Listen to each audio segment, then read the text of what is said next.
Karibu katika makala zetu za kilimo na ufugaji, na bado tunaendelea kukuletea matukio mbalimbali kutokea katika maonesho haya ya Nane Nane katika viwanja hivi vya John Mwakangale hapa Nane Nane Mbeya, Tanzania. Na tupo hapa katika vitaru hivi ambavyo vinasimamiwa na magereza hapa Mbeya, na tupo na ndugu yetu hapa Sergeant Kiswigo. Yeye ni bwana shamba au afisa ugani kutokea pale magereza, na ukiangalia katika vitaru hivi mboga zipo za kutosha. Kuna cabbage pale, kuna Chinese, kuna spinach, kuna mboga za aina mbalimbali hapa ambapo wao wamekuja kuonesha. Tupo naye hapa aweze kutueleza kwa sababu wao ni wataalamu, yeye ni bwana shamba, kwa hiyo atakuwa anajua mengi, anafahamu mengi kuhusiana na kilimo hiki tunaita kilimo cha bustani horticulture. Aha. Cha bustani ndio. Ndio. Bwana, karibu sana. Asante katika sana. Makala zetu, na mimi nimekaribia shambani. Asante sana. Kuna mtu hivi sasa alikuwa afahamu shughuli ambazo mnafanya kama magereza, kumbe kuna shughuli zingine ambazo mnazifanya kama za kilimo. Anataka afahamu hivi sasa kuhusiana na kilimo.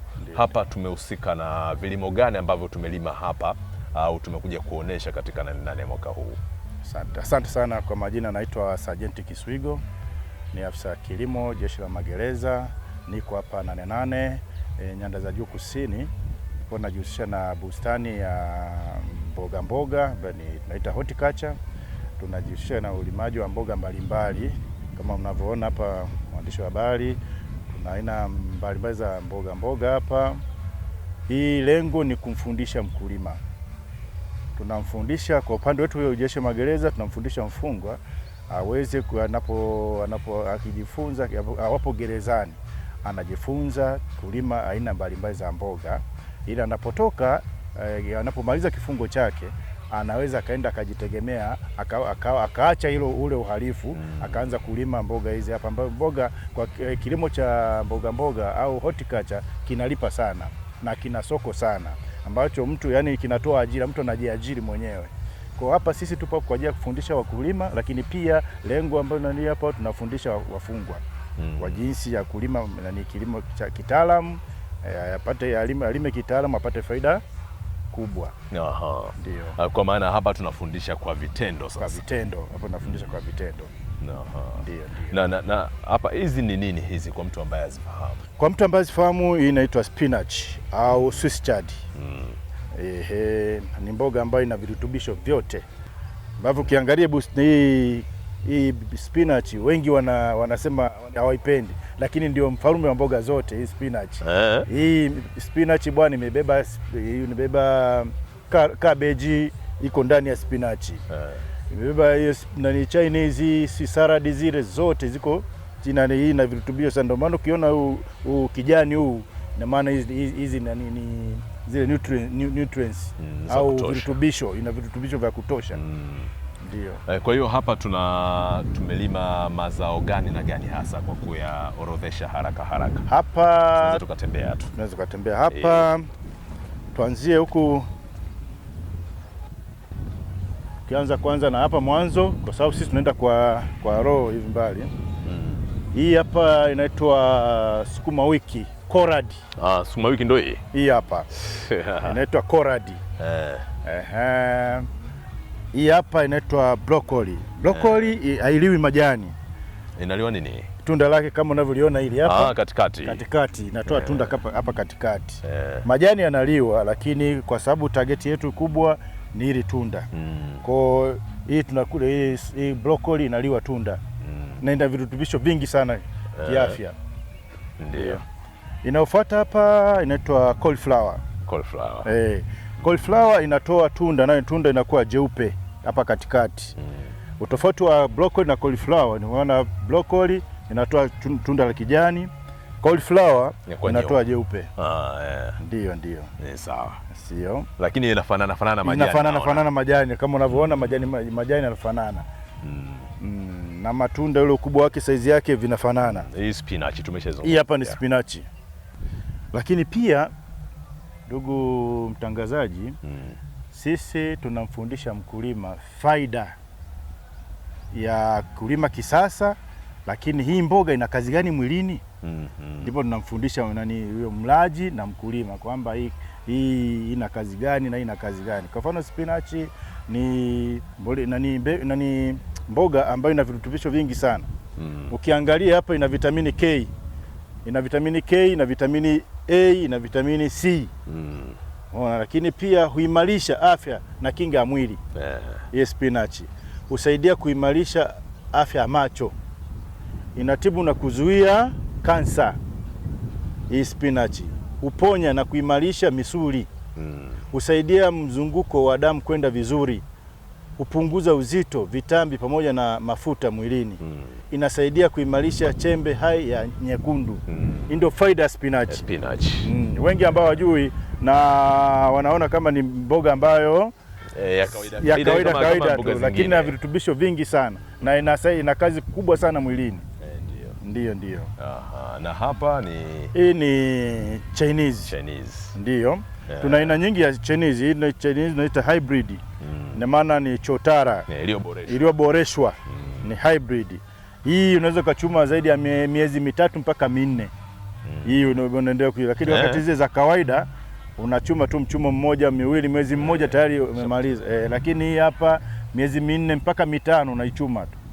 Hii inaitwa saladi. Hii saladi. Au lettuce. Hii inaliwa mbichi. Hii inaliwa mbichi. Hii bwana ukishaiosha, unaiosha, unatafuna tu. Mboga moja tamu sana. Inakuwa ni kama saladi. Hii ni saladi. Ina sukari. Na sukari. Naona. Mboga tamu sana hii. Safi. Freddy, unataka kujaribu? Nzuri. Ndio. Na hii inaitwa red cabbage. Red cabbage, kabeji nyekundu.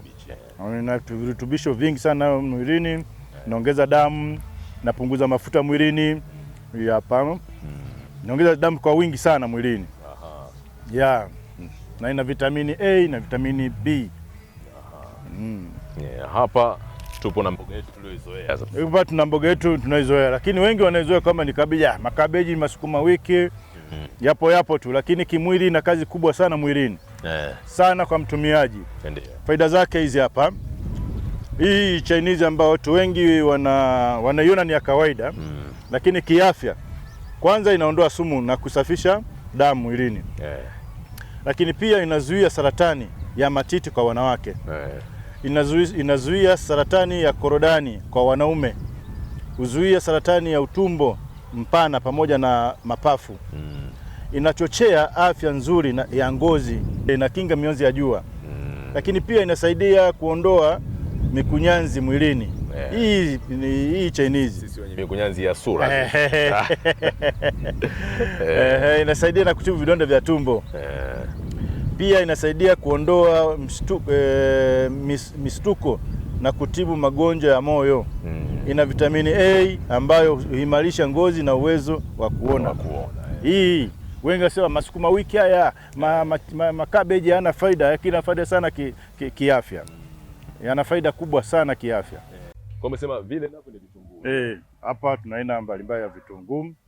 Kuna kitunguu saumu, kuna kitunguu liksi, kuna kile kinachofuata kirefu kile inaitwa spring onion. Hiyo kitunguu liksi na spring onion vyenyewe vinaliwa majani tu. Wala havina bulb kule chini. Vitoi. Ndio. Kwa hapa liksi na spring onion, hii hapa kitunguu saumu. Ndio vile tunafuata hapa ni vitunguu vya kawaida. Ndio, lakini kwa faida kubwa sana kwa wakazi wa Mbeya, sisi hatupo tu kwa sababu ya maonyesho ya 8/8. Sisi muda wote tunatoa elimu. Hata baada ya maonyesho ya 8/8, sisi tunapatikana muda wote. Mashahidi na hawa wanaotuzunguka, jamii inayotuzunguka hapa, wanakuja kupata elimu hapa, lakini wanakuja kupata mboga pia. Baada ya kwenda sokoni, wao wanakuja kununua mboga hapa. Ndio faida kubwa sana kwa wakazi wa Mbeya, hasa wa CSL. Na hii elimu tunaitoa, mtu anatoa gharama yoyote? Hapa hatoi gharama yoyote. Akija sisi tunamfundisha, akitaka kununua mboga tunamuuzia, ana hela tunampa. Sisi hapa tutumii gharama zote, kwamba mtu aje ajifunze kutumia nani, aje alipe gharama yote. Hakuna. Nataka kuniambia magereza kule sisi mboga hatununui. Hatununui. Tunachokipanda hapa, tunachokilima hapa ndicho ambacho tunakula hata kule magereza. Hata kule magereza kule tunakula mboga hapa, zikitoka hapa zinaenda gereza Rwanda pale wanakula wafungwa. Vizuri kabisa. Kwa si mboga za majani wafungwa.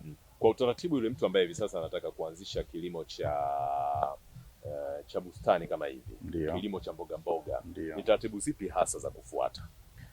Kwa mtu ambaye anapenda kulima kilimo cha mboga mboga ambayo ni horticulture, cha kwanza awe na eneo. Inategemea na eneo na uwezo wake, ana eneo kiasi gani, dogo kubwa. Anaweza kaanza na kidogo tu, ana eneo dogo lakini akalima kisasa akapata faida kubwa. Eneo dogo ndivyo ninavyofundisha. Kwa mfano kama unapoona kile kichuguu kile, pana mboga za aina mbalimbali pale. Kwa unaweza ukaa hapa mjini huna eneo. Umeona? Huna eneo lakini unahitaji kula mboga mboga. Unaandaa kimlima kama kile pale. Lakini pia tuna kile pale inaitwa bustani keki. Nimeona. Ile vyote ni mtu ambaye yuko mjini hapa lakini anahitaji kula mboga mboga, hataki kwenda sokoni, na faida ya mboga ambayo unaiandaa mwenyewe ni nzuri zaidi kuliko ambayo unaenda kununua sokoni. Kwa sababu kwa mfano kama sisi tunapotoa hapa magereza, sisi tunatumia samadi tu. Hatumii makemiko yale ya shamba ya madukani. Sisi mboga zetu ndio maana kama ulivyoonja testi hapa, kwingine huwezi kupata testi kama hii hapa, inakuwa tamu kwa sababu wanatumia mambolea mengi ya chemical. Sisi hapa tunatumia mboga. Lakini namshauri yoyote mtu ambaye anataka kuandaa bustani, cha kwanza ni mtaji. Nategemea na mtaji jinsi ulivyo, kwa sababu kilimo cha bustani ni mtaji wako wowote ule. Unaweza kuwa na 10,000 ukaenda kununua miche, ukanunua mbegu na ukaanza kulima bustani yako. Sawa. Kwa yule mtu ambaye hivi sasa anahitaji kupata mboga mboga kutoka kwenu, anahitaji kupata elimu na vitu vingine, anaweza kupata kwa namna gani? Kwa mtu ambaye anataka kupata elimu ya mboga mboga, sisi tunapatikana hapa muda wote. Anaweza akaja hapa akatuona, na ni mara nyingi, sio nani mmoja, wanakuja. Unavyoona baada ya 8 kuisha, watu wanakuja, jamani, nilikuja hapa nikajifunza, lakini kuna kitu nimesahau, nataka mnikumbushe, mnifundishe. Tunafundisha muda wote, sisi tunapatikana masaa 24 tuko hapa. 8 viwanja vya John Mwakangale, muda wote tuko hapa.